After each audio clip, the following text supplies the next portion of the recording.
On ne saurait assez louer et dire la façon dont Dieu blesse l'âme, et la vive douleur qui l'emporte, et fait qu'elle ne sait plus qui elle est. Mais cette douleur est si délectable qu'il n'est de délice en cette vie qui nous donne plus de joie. L'âme, je l'ai déjà dit, voudrait sans cesse mourir de ce mal. Cette douleur unie à cette béatitude me rendait folle, car je ne pouvais comprendre ce qu'il en était. Oh, quel spectacle que celui d'une âme blessée!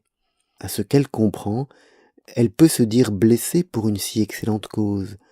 Elle voit clairement qu'elle n'a rien fait pour attirer cet amour, mais du grand amour que le Seigneur lui porte, semble être tombée soudain en elle cette étincelle qui l'a embrasée tout entière.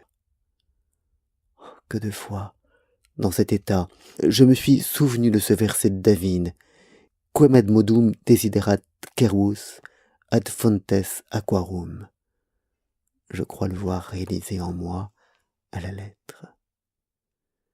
Quand cet élan n'est pas très violent, la souffrance semble s'apaiser un peu. Du moins, l'âme cherche-t-elle à y remédier par quelque pénitence, car elle ne sait que faire. Mais elle ne les ressent pas, et faire couler le sang ne lui fait pas plus mal que si son corps était mort. Elle cherche le mode et la manière de s'infliger quelque tourment pour l'amour de Dieu, mais la première douleur dont j'ai parlé est si forte que je ne sais quel tourment corporel pourrait l'abolir. Comme le remède n'est pas là, ces médecines sont bien faibles pour un si grand mal. Il s'apaise quelque peu, et l'âme ainsi le supporte en demandant à Dieu de lui procurer un remède à son mal. Mais elle n'en voit d'autre que la mort, car, se dit-elle, c'est ainsi qu'elle jouira tout à fait de son bien. D'autres fois, l'élan est si violent qu'elle ne peut faire cela, ni rien d'autre, car tout le corps est brisé. On ne peut remuer ni pieds ni bras. Si on est debout, on s'assied comme une chose qu'on porte, car on en perd jusqu'au souffle. On pousse seulement quelques faibles plaintes, parce qu'on n'en peut plus. Il n'y a de force que dans le sentiment. C'est alors qu'il a plu au Seigneur de m'accorder parfois cette vision. Je voyais près de moi un ange, à ma gauche, sous une forme corporelle, qu'il ne m'arrive de voir que très rarement.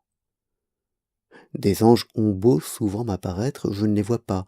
Cette vision est comme la première de celles dont j'ai parlé. Dans celle-ci, le Seigneur a voulu que je le voie sous cette forme. Il n'était pas grand, mais plutôt petit, d'une grande beauté. Son visage, très enflammé, paraissait indiquer qu'il était l'un des plus élevés, qui semblent tout embrasés. Ce doivent être ceux qu'on appelle chérubins. Ils ne me disent pas leur nom, mais je vois bien qu'au ciel, il y a tant de différence de certains anges à d'autres, et de ceux-ci à d'autres encore, que je ne puis l'expliquer. Je voyais dans ses mains un long dard en or, dont la pointe de fer portait, je crois, un peu de feu. Parfois, il me semblait qu'il me l'enfonçait dans le cœur plusieurs fois, et qu'il m'atteignait jusqu'aux entrailles. Lorsqu'il le retirait, on eût dit qu'il me les arrachait, me laissant tout embrasée d'un grand amour de Dieu. La douleur était si vive qu'elle me faisait pousser ces plaintes dont j'ai parlé, et la douceur qu'elle me procurait si extrême qu'on ne saurait désirer qu'elle cesse. Et l'âme ne peut se contenter de rien moins que de Dieu.